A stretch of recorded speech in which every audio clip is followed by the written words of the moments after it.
Buenos días o buenas tardes o buenas noches. Estoy muy contenta de compartir con ustedes este módulo, Periodismo de Paz, con enfoque de género e interculturalidad. Me parece que quiero aportar a la reflexión sobre estos temas tan importantes porque el periodismo de paz es parte integrante de nuestra creencia en un mundo mejor, en una cultura de paz.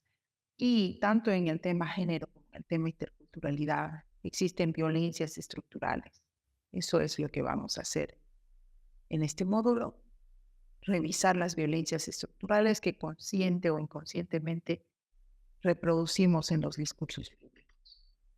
Y al deconstruir esta reproducción, al analizar los discursos que están en el escenario público y en el escenario mediático, podemos contribuir a reconstruirlos, a hacer discursos propositivos, al menos a conocer los mecanismos de reproducción de la violencia cultural, simbólica y estructural.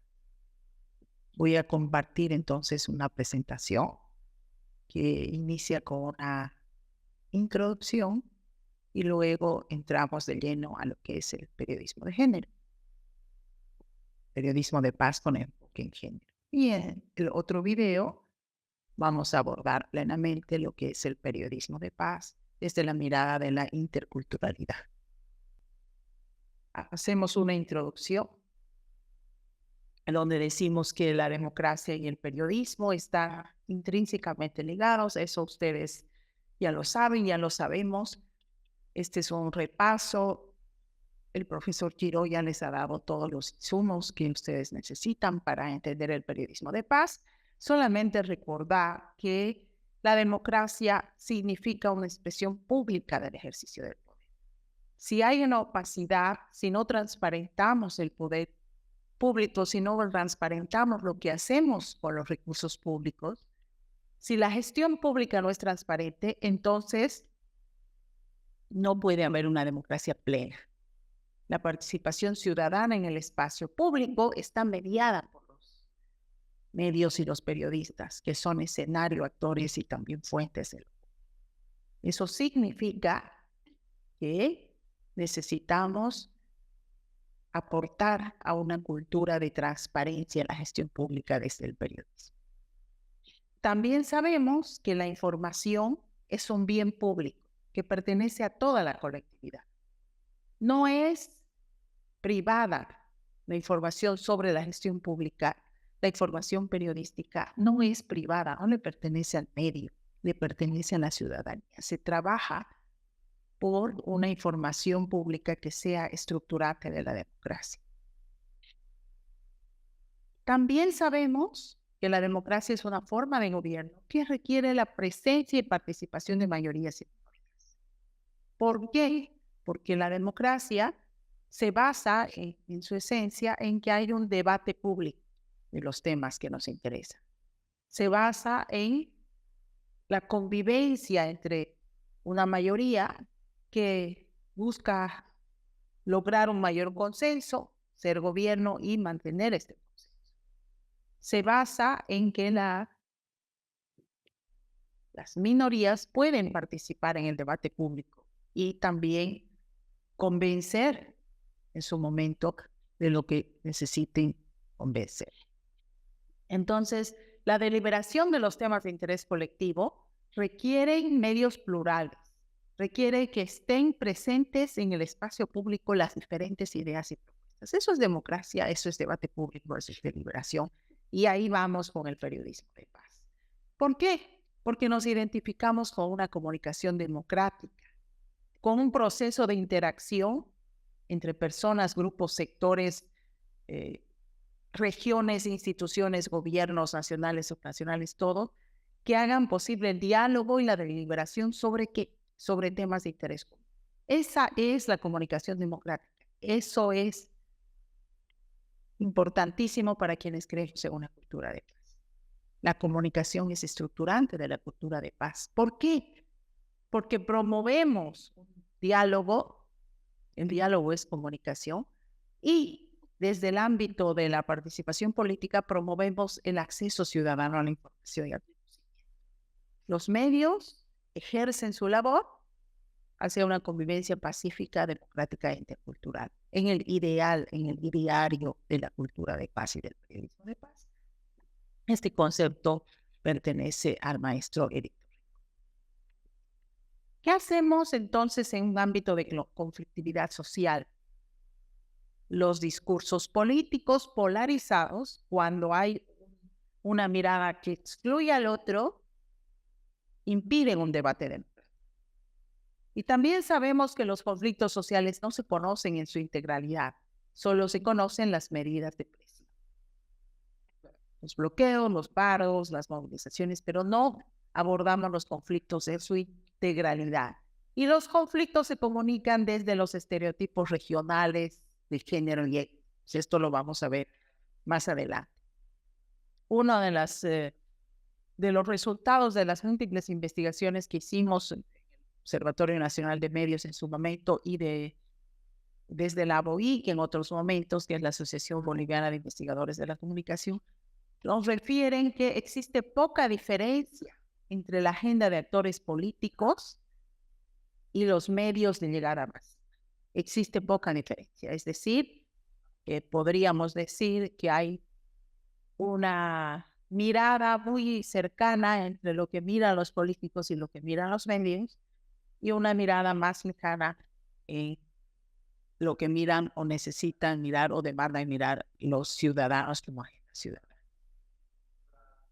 También sabemos, por múltiples estudios, que hay una ligación muy grande e interdependencia entre medios y redes. Ya no es que los medios dicen una cosa y las redes les contestan y dicen otra. Ahora los medios y redes están absolutamente imbricados en, como decía Karina Herrera, en una autopista donde convergen y se vacían los unos a los otros. Es como una autopista gigantesca donde todo transcurre a mucha velocidad y la información es muy veloz ahí.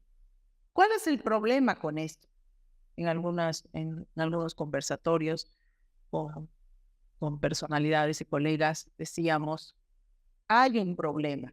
No es que el mundo es así y nos quedamos a mirar esta autopista. El problema es que ahí quedan fuera los que no tienen los mismos recursos para circular con esa velocidad y con esos insumos y con esas habilidades técnicas por esta autopista. Quedan fuera los que son diferentes, los que son vulnerables. Hay grupos de mujeres, sobre todo indígenas, que quedan fuera, y también los pueblos indígenas como colectivos en muchos momentos quedan fuera. Esto lo veremos más adelante. Entonces, entramos ya casi a lo que tiene que ver con periodismo de paz con enfoque de género, una vez que establecemos que, como dijo el maestro recientemente desaparecido, fundador del concepto de periodismo de paz, Johan Galtung, ¿no? El periodismo de paz como tal, implicado en los procesos de resolución del conflicto, es el periodismo de paz que apuesta por la resolución pacífica de los conflictos, por la reconciliación, por la reconstrucción de las sociedades dañadas. El periodismo de paz resalta los elementos compartidos entre los actores y sectores implicados en un conflicto y no solamente resalta las víctimas. El periodismo de paz va a buscar también lo que une en situación de conflicto a todos los actores y no solamente destacar lo que separa a estos actores, los motivos del conflicto. Entonces, este cuadro lo han visto ya con el maestro Giraud, está también en las publicaciones que se les ha facilitado, pero básicamente vemos que el periodismo de paz se concentra en dar voz a todos, empatía, comprensión. Se concentra en enfatizar la vida cotidiana que es cooperativa y no solamente la normativa o la vida institucional. El periodismo de paz habla de la vida cotidiana, habla de los problemas de la gente. El periodismo de paz muestra los grupos de base que potencian la convivencia. Y ahí es que quiero enfatizar en que las mujeres como grupo humano, por su rol en las sociedades, generan y potencian la convivencia. No solo el periodismo de paz mostraría las élites que trabajan, o sea, instituciones o incluso iniciativas de paz interesantes que están a cargo de instituciones o grupos de personas. También muestra quienes no saben que están trabajando orgánicamente por la paz, no saben definirlo, no pertenecen a instituciones, pero están construyendo un tejido cotidiano que está potenciando la convivencia humana, que está construyendo sociedad, sociedad armónica, sociedad solidaria, sociedad colaborativa. Y en esos espacios destacan muchísimo las mujeres líderes en sus comunidades, en sus espacios, que como decía antes, quizá no saben lo que están haciendo, el valor de lo que están haciendo por nosotros, por la vida misma en sociedad. Entonces, aquí sintetizamos los 10 mandamientos del periodismo de paz, ¿no? Uno de ellos es no reducir las partes de un conflicto a dos, porque el conflicto nunca tiene solamente dos partes. Esa premisa de parte y contraparte en el periodismo de paz se amplía a que tomemos en cuenta muchas más voces, no solamente dos. Entonces, este cuadro es muy significativo de lo que necesitamos dentro del periodismo de paz. Y en esa mirada de inclusión, en esa mirada de tomar en cuenta actores que trabajan en la convivencia día a día, vamos con el periodismo de paz, con enfoque de género, apuntando que sin mujeres no hay democracia, no hay periodismo, no hay vida ni acción pública. Las mujeres que en discursos vigentes en otras épocas estaban circunscritas al ámbito privado, ¿no? Ahora ya están presentes activamente en el ámbito público, aunque con inequidades, aunque con muchas dificultades, aunque muchos problemas.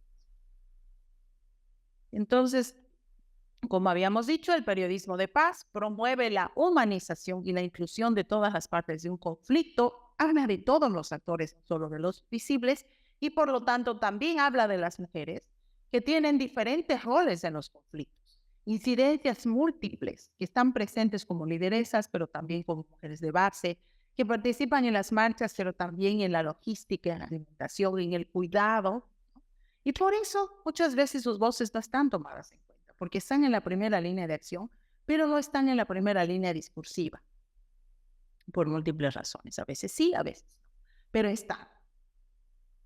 También podemos decir que los temas que involucran a la inequidad de género, es decir, a las brechas que existen entre hombres y mujeres en la sociedad, a las brechas, por ejemplo, ligadas a mayor violencia cultural y estructural, esos temas no están en la agenda mediática de manera permanente, ¿no?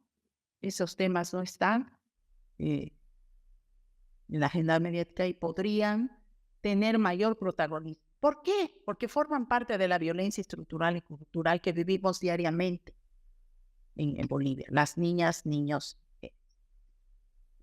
Alguien me dirá, pero siempre hay temas de mujeres que las matan, que las violan, que sufren peligro. Sí, hay noticias sobre mujeres que sufren violencia. Otra cosa es que el tema de la violencia sea abordado con un enfoque que nos recuerde que como sociedad somos una sociedad violenta, niveles muy altos de violencia en relación a otros países. Hay datos que refieren que tenemos el primer nivel de violencia contra niñas, niños y mujeres en Sudamérica. La violencia estructural es lo que hacía referencia hace un momento. Este tema es muy importante porque, repito, se trata como crónica roja y no como una violencia cultural que debe estar de manera permanente denunciada, visibilizada, criticada en los medios de comunicación y en las redes y en todos los espacios públicos, justamente para deconstruirla, para entender el escenario en el que vivimos, que incluye, por supuesto, como una transversal, como una losa, como una piedra sobre la cabeza, que el sistema sobre la cabeza de quien tiene la desgracia de caer en estos temas e iniciar un proceso judicial porque ha sufrido violencia, esa losa hace, y sé que lo han escuchado antes, y sé que ya lo sabemos, pero lo digo porque así es hoy también a esta hora, ¿no? que el sistema judicial no promueve la prevención y protección de mujeres. Ya lo damos por hecho. Naturalizamos que el sistema judicial no va a proteger a las mujeres. Normalizamos, así funciona, ni modo, ¿no? Entonces, alguien me dirá, pero yo he visto que han detenido a feminicidas, pero el feminicida está preso, pero sí, sí está preso el feminicida en muchos casos. Lo que sucede es que esa mujer ha pedido protección del Estado antes, ha denunciado antes, ha visibilizado el problema en el que se encontraba y el Estado, la sociedad, no le ha dado la protección requerida. Sucede que esa mujer que ha sido víctima de violencia no está recibiendo tampoco la cobertura necesaria. ¿Por qué? ¿Por qué? Porque en muchos casos, aún hoy, también sé que esto lo han escuchado antes, pero aún hoy, cuando se cubre un feminicidio, se ponen solamente las declaraciones de una de las partes, porque la otra parte ya está muerta, ¿no? Y en estas declaraciones, por lo general, en la gran mayoría de las noticias, se alude a celos o al alcohol como atenuantes del feminicidio. O sea, no sé por qué, y este es un tema que lo he estudiado muchas veces con alumnos de la universidad y hemos hecho múltiples trabajos desde el Observatorio de Medios y también hay expertas, están los trabajos de Sandra Villegas, están los trabajos de Patricia Flores, hay buen número de trabajos y todos coinciden en esto. Los celos aparecen como atenuante a la violencia. Es, en cierto grado, como culpar, responsabilizar a la mujer de su propia muerte por haber provocado estos celos. Entonces, además, damos por sentado que es así, porque eso lo declara el policía o lo declara una X tercera persona, porque lamentablemente la víctima ya no puede declarar. Entonces, en mi criterio, y en el de muchas otras estudiosas sobre el tema, no tendríamos que asumir, dar una gran relevancia a este adjetivo calificativo de celoso, psicópata, porque la violencia contra las mujeres va más allá de un caso extremo o pasional, como llaman. Es una situación cotidiana de altísimo índice en Bolivia y por eso tenemos que cambiar el enfoque. Una de las formas de ser útil y de cambiar este enfoque y de trabajar y aportar con un granito de arena para que disminuya la violencia de las mujeres es decir todas las noticias que hablan de feminicidio que hay formas de denunciar, que hay formas de prevenir, que hay formas de educar, que hay un lugar donde acudir y cómo debe proceder esto. Y por supuesto que es necesario que las instituciones y las autoridades tomen mayores decisiones para combatir la violencia. En lo que a los medios concierne, seguimos hoy por hoy aludiendo a los celos, no dando información que oriente a las personas, a las mujeres que podrían sufrir violencia, a las niñas. Aquí vemos una de las tantas noticias donde se registran los celos como atenuantes. Aquí pueden ustedes ver. Esto es algo, ya no ustedes pueden buscar, pongan buscador, la mato por celos y es un sinnúmero de noticias, por ejemplo. Entonces, dentro del periodismo de paz, que habla de inclusión, que habla de pluralidad, que habla de combatir la violencia estructural y la violencia cultural, el tema de equidad de género es un tema relevante y se cubre de manera insuficiente y mayormente vinculado a Crónica Roja. Y como dije antes, es necesario dejar de normalizar la forma en la que hablamos, discutimos y cubrimos algunos temas y más bien ver una forma creativa de aportar con un granito de arena o con algo más a construir un periodismo que cambie esta mirada que la sociedad necesita. Descubrirse de otra manera y combatir la violencia, pero no solamente la violencia contra las mujeres, sino la participación de las mujeres en todos los escenarios, en todos los espacios, en equidad de condiciones, en igualdad de derechos y en una mejor vida para todas y todos, porque una mejor vida para las mujeres es una mejor vida para todos absolutamente. Muchas gracias y vamos al segundo video.